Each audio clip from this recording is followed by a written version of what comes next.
It started, like most things between us, with something unremarkable. Wednesday morning, the laundromat across the street. The hum of dryers, the faint smell of detergent and burnt dust from an overworked machine. I'd been coming there for months, but lately my timing seemed to align with hers. Not deliberately. I told myself that at least. But somehow, I'd catch sight of her dark hair tied back, the neat fold of her sleeves, the way she balanced a basket on her hip like she'd been carrying heavier things her whole life. Her name was Claire. I only knew because once, the clerk behind the counter had called it out when her dryer was done. Claire. Simple, unadorned. That morning I was sitting on one of those plastic chairs, phone in hand, but not scrolling, just holding it like it might eventually tell me what to do. She came in with a bag of clothes slung over her shoulder. Not a smile, not even a glance, but there was something about the way she carried herself, like she belonged everywhere she went, without needing to announce it. Morning, I said before I thought better of it. She looked up, almost startled, then a small, polite nod. Morning. That was it. But I caught myself watching her more than I should have. The way she smoothed a wrinkle from a shirt before tossing it into the washer. The way her hands lingered at the buttons of her cardigan as though deciding whether to take it off. I folded the same t-shirt twice, then unfolded it again. My fingers kept brushing the seam, pretending to work at a crease. Your machine's done, she said suddenly, her voice soft but cutting through the mechanical hum. Oh, right. I stood too quickly, nearly dropping my phone. I could feel my ears heating up. She gave a small laugh. Not unkind, but enough to make me want to keep hearing it.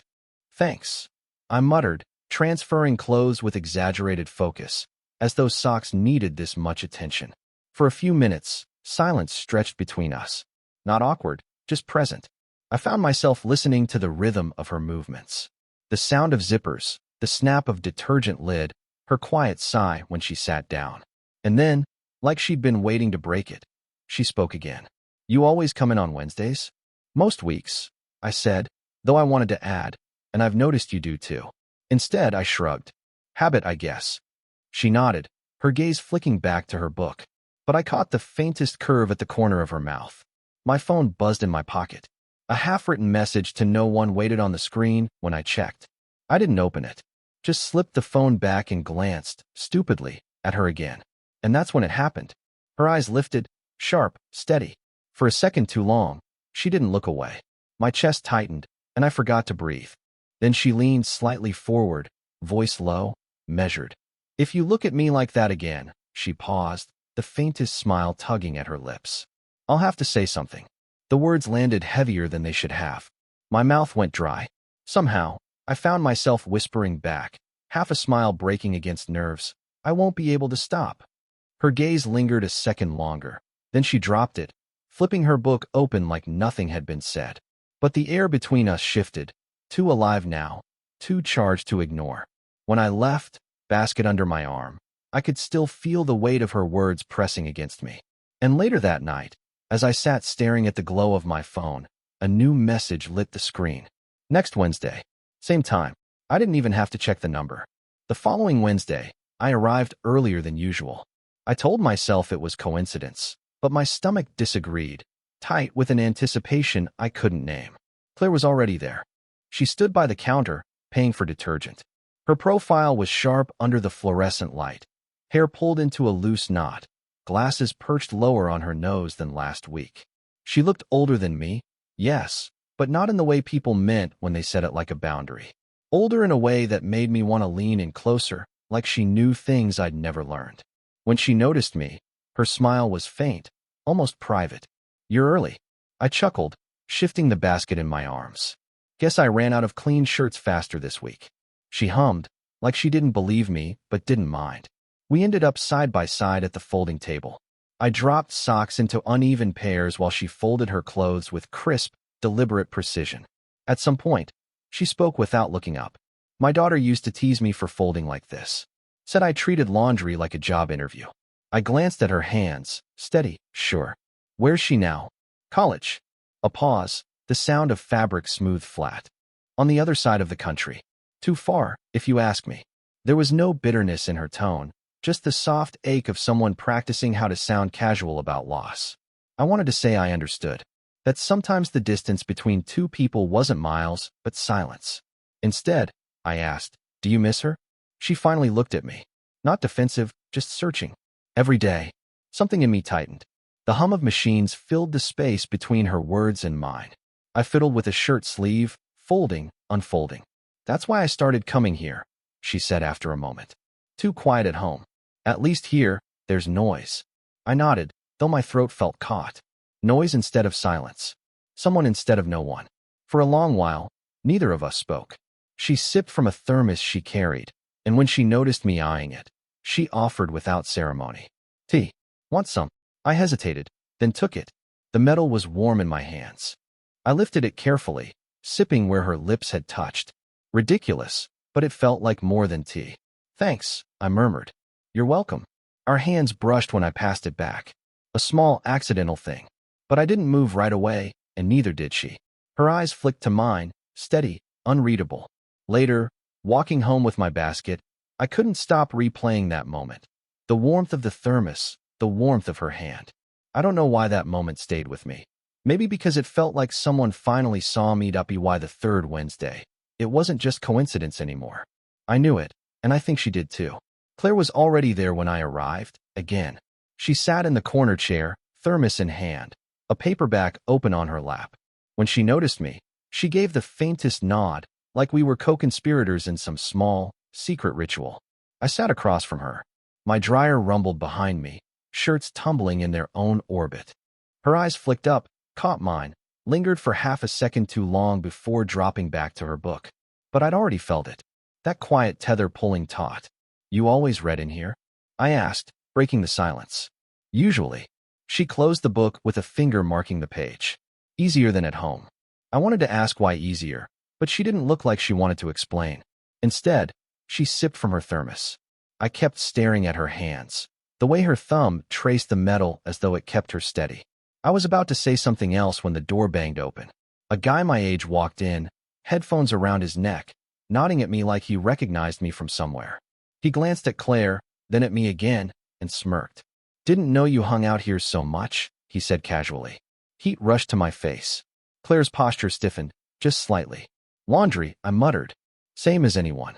He shrugged, tossed his clothes into a washer, and disappeared back outside for a smoke. The moment he left, the silence between us felt heavier, like he'd peeled back something we hadn't admitted. Claire finally set her thermos down, eyes on the table. "People notice more than you think." Her tone was light, but her shoulders stayed tight. I wanted to laugh it off, but my chest felt too tight. "Do you care what they notice?" The words slipped before I could pull them back. Her eyes lifted, sharp, unreadable. For a second, I thought she'd say yes. But she only pressed her lips together, then looked away. "I don't know what you think this is," she said quietly. I swallowed hard. "I don't know either." The hum of the dryers filled the gap. My hands fidgeted with a loose thread on my jeans. She picked at the edge of her book cover. Neither of us moved. When my dryer finally buzzed, I stood too fast, gathering clothes in a rush. She rose too, folding her things with deliberate calm. Our arms brushed once, twice. Neither of us pulled back right away. I turned, words pushing at the edge of my mouth. Half a confession, almost reckless. "Claire." She froze, eyes locked on mine. For a breath, it felt inevitable. The space between us narrowing, silence louder than the machines. Then she blinked, stepped back, and gathered her basket. "See you next week." Her voice was steady, but her hands trembled just enough for me to notice. The next week, she wasn't at the laundromat. I sat there anyway, folding shirts I didn't need to wash, waiting, checking the door every time the bell rattled. Nothing. On the way home, I saw her across the street, walking back from the grocery store. A paper bag in her arms, hair slipping loose from its knot. My feet moved before I decided. "Need help?" I asked, catching up. She glanced at me, startled, then managed a faint smile.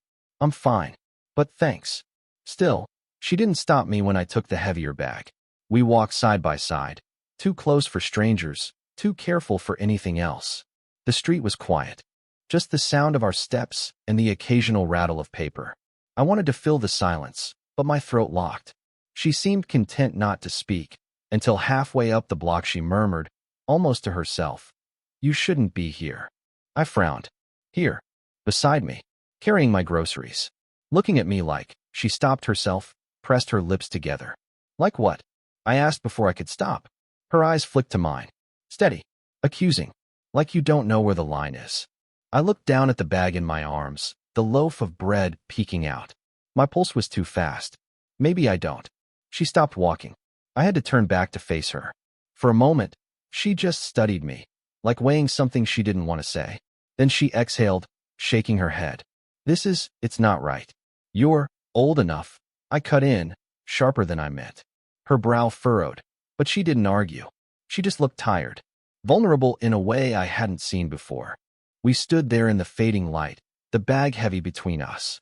Finally, she whispered, "Do you have any idea what people would think?" Yes. My voice was low, almost steady. I just don't care as much as you do. Something flickered across her face. Fear, maybe, or the ghost of a laugh. She looked down at her hands, then back at me. You make it sound simple. It feels simple, I said. When I'm standing here, with you. The words hung there, reckless and raw. Her fingers tightened on her bag until the paper crinkled. For a long moment, neither of us moved. The air between us was heavy, stretched thin. Her lips parted, like she was about to answer. But instead she swallowed and took a step back. Don't, she said softly. Not angry. Almost pleading. I wanted to ask don't what? Don't follow? Don't feel this? Don't speak again? But the words caught in my throat. She shifted the bag in her arms, eyes darting away, then back. Do you know what you're doing? She asked. Her question lingered, unanswered, as the streetlight blinked on above us. The next Wednesday, I waited at the laundromat again. The machines hummed. The chairs were empty. She didn't come. I told myself she'd gotten busy, or maybe switched her routine. But when another Wednesday passed, and still no sign of her, something inside me started folding in on itself. I stopped bringing clothes I didn't need washed. Stopped pretending I was just there for laundry. By the third week, I didn't even bother with a basket. I sat with my hands in my pockets, staring at the door, waiting for something that wouldn't arrive. On the fourth week, I saw her. Not in the laundromat, but outside the grocery store again. She was with someone, a man, older, carrying her bags like it was the most natural thing in the world. He leaned close when he spoke. She laughed, a sound I thought I'd been saving for myself. I didn't say anything, just kept walking. That night, I drafted a message. You okay? Haven't seen you around. I stared at it for 20 minutes, thumb hovering over the send button before deleting it. The week after, I caught her in the hallway of her building. She froze when she saw me, keys in hand. Hi, I managed, too casual. Hi. She glanced down, fumbling with the lock. Been busy? I asked. She hesitated. Then, quietly, my ex-husband's back. Just for a while. My daughter wanted him to visit. Oh, the word felt small, ridiculous in my mouth. She finally looked at me. Eyes shadowed. It's complicated. I nodded like I understood. Maybe I did. But the weight in my chest said otherwise. For a moment, it felt like she wanted to say more. Her lips parted, then pressed shut again. She got the door open, stepped halfway inside, then paused. Don't wait for me on Wednesdays, she said softly. The door clicked shut. I walked back to my place, each step heavier than the last. My phone buzzed in my pocket. Just a group chat, friends making plans I didn't want to join. I sat on the edge of my bed, staring at the blank screen. Drafted another message. I miss you. Deleted it. Tried again. I'll wait anyway. Deleted that too. I didn't feel heartbroken. I felt paused, like life forgot to finish the sentence. The following Wednesday, the laundromat was crowded. People laughing, kids running between machines. I sat in the corner chair she used to claim, folding a shirt I didn't need to wash. The seat across from me stayed empty, like it was holding its breath. And I didn't know if I wanted her to come back, or if I was afraid she actually would. It wasn't a Wednesday when I saw her again. It was a Sunday evening. I'd gone out to toss the trash, and when I turned back, she was there, standing outside her apartment door across the hall. Groceries at her feet, keys dangling in her hand like she'd forgotten what they were for. She looked tired. Not in the way sleep fixes, but in the way holding yourself together wears you out. Hi, I said too softly. She blinked, like she hadn't expected me. Hi. The silence that followed was heavy. Not hostile, just loaded. Finally, she bent to gather her bags, but one slipped. Before I could think, I was there, catching it. Our hands brushed. She froze. Thanks, she whispered. I carried the bag inside for her. The apartment smelled faintly of lemon cleaner, and something simmered too long.